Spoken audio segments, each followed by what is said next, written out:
بسم اللہ الرحمن الرحیم۔ عبدالغفور ہماری لاہور کی مل میں ملازم تھا۔ وہ بلا کا کام چور، سست اور دھوکے باز تھا۔ وہ مل کی گندم اور آٹا چوری کر کے بھی بیچ دیتا تھا۔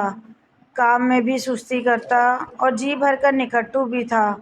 ہم نے کئی بار اسے نکالنے کا فیصلہ کیا، لیکن پھر میں اپنے والد کی وجہ سے رک جاتا تھا۔ میرے والد نے نصیحت کی تھی، میرے بعد کسی ملازم کو نوکری سے نہیں نکالنا۔ عبدالغفور مجھے والد کی طرف سے ورثے میں ملا تھا، چنانچہ میں اسے برداشت کرنے پر مجبور تھا۔ عبدالغفور کو زندگی میں کسی نے کبھی نماز پڑھتے دیکھا تھا اور نہ ہی کوئی اور نیکی کا کام کرتے۔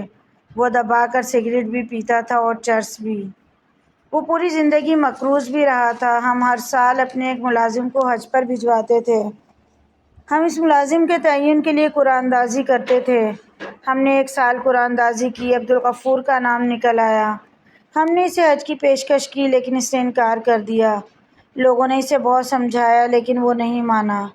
چنانچہ ہم نے دوسرے ملازم کو بھجوا دیا۔ اگلے سال پھر اس کا نام نکل آیا۔ عبدالغفور نے اس سال بھی انکار کر دیا۔ ہم نے دوبارہ قرآن اندازی کی، دوسری بار بھی اس کا نام آ گیا۔ ہم نے تیسری مرتبہ قرآن اندازی کی، پھر عبدالغفور کا نام آ گیا۔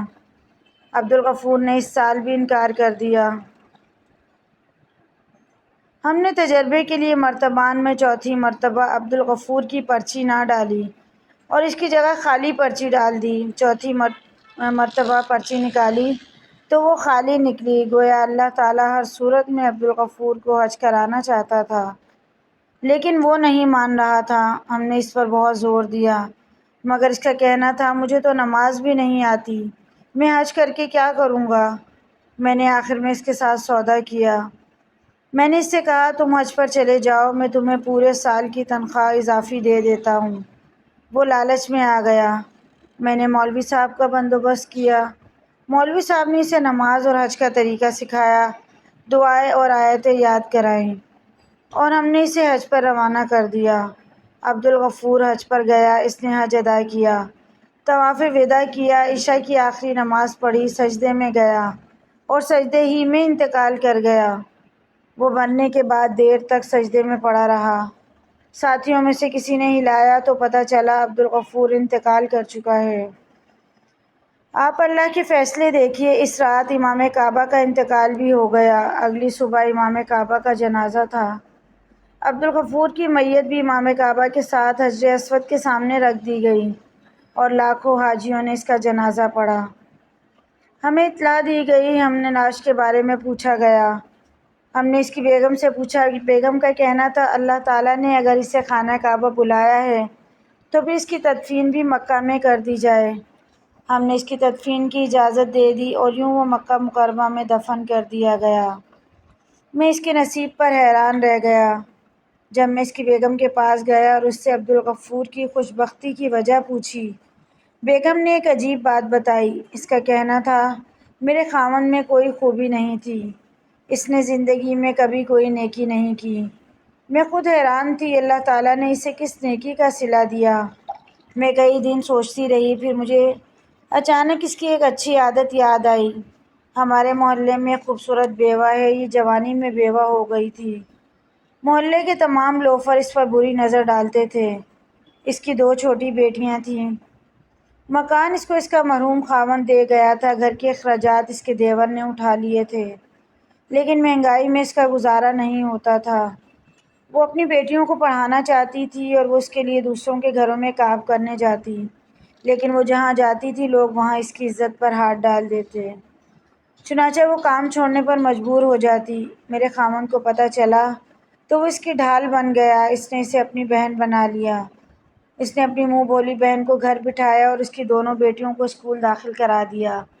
وہ لوگوں سے قرض لے کر، آپ کی فیکٹری سے چوری کر کے ان بچیوں کو تعلیم دلاتا تھا۔ وہ ہفتے 10 دن بعد اپنی منہ بولی بہن کے گھر راشن بھی دے آتا تھا، لیکن اس نے راشن دیتے وقت، بچوں کے یونیفارم، کتابیں اور فیس دیتے ہوئے کبھی اس کی گھر کی دہلیز پار نہیں کی تھی۔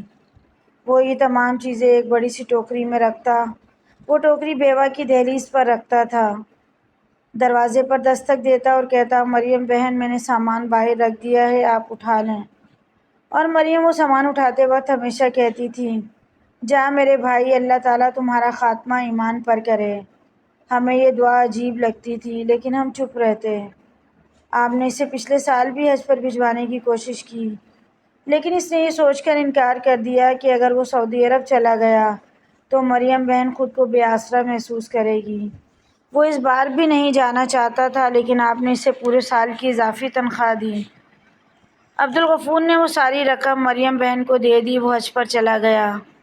اس کا وقت پورا ہو چکا تھا، چنانچہ اللہ تعالیٰ نے اسے زبردستی مکہ بلوایا۔ مریم بہن کی دعا قبول ہوئی اور میرا خاوند ایمان کی عظیم حالت میں اللہ تعالیٰ کے پاس چلا گیا۔ آپ حیران ہوں گے، مریم بہن نے جب یہ خبر سنی تو اس کے منہ سے بے اختیار شکر الحمدللہ نکل گیا۔ وہ رکے، چند لمبے سانس لیے اور پھر گویا ہوئے، میں یہ داستان سن کر سکتے میں آ گیا۔ میں اس کے بعد مریم بہن کے گھر گیا اور میں نے عبدالغفور کی طرح اس خاندان کی ذمہ داری اٹھا لی۔ میں اس دن سے مریم بہن، عبدالغفور کی بیگم اور اپنے تمام دوستوں سے درخواست کر رہا ہوں، آپ میرے لیے دعا کریں، اللہ مجھے عبدالغفور جیسی موت نصیب کرے۔ میں خود بھی دن میں سینکڑوں مرتبہ ایمان پر خاتمے کی دعا کرتا ہوں۔ میں نے زندگی میں کبھی حج نہیں کیا۔ میں 15 سال عبدالغفور کی طرح بلاوے کا انتظار کرتا رہا۔ اللہ تعالیٰ نے بالآخر میری بھی سن لی۔ چنانچہ مجھے بھی عبدالغفور کی طرح زبردستی طلب کیا جا رہا ہے۔ میں جا رہا ہوں، مجھے یقین ہے اللہ مجھے عبدالغفور جیسی موت دے گا۔ وہ رکے، خوشی کے آنسو پہنچے، مجھے سینے سے لگایا اور اپنے بیڈ روم میں چلے گئے۔ میں دیر تک ان کے ڈرائنگ روم میں حیران و پریشان بیٹھا رہا۔ وہ چند دن بعد حج پر تشریف لے گئے، حج کیا، مدینہ منورہ تشریف لے گئے، عشاء کی نماز کے لیے مسجد نبوی میں گئے، سجدے میں گئے اور اللہ تعالیٰ نے انہیں بلا لیا۔ وہ جنت البقیع میں صحابہ کرام کی قربت میں دفن ہوئے۔ اللہ تعالیٰ نے انہیں عبدالغفور کی موت نصیب کر دی۔ سچ کہتے ہیں، مجبور اور بے سہارا لوگوں کی فریاد براہ راست عرش تک جاتی ہے۔ مزید ایسی ویڈیوز کے لیے چینل کو ضرور سبسکرائب کریں۔ ویڈیو پسند آئے تو لائک، شیئر، کمنٹ کیجیے۔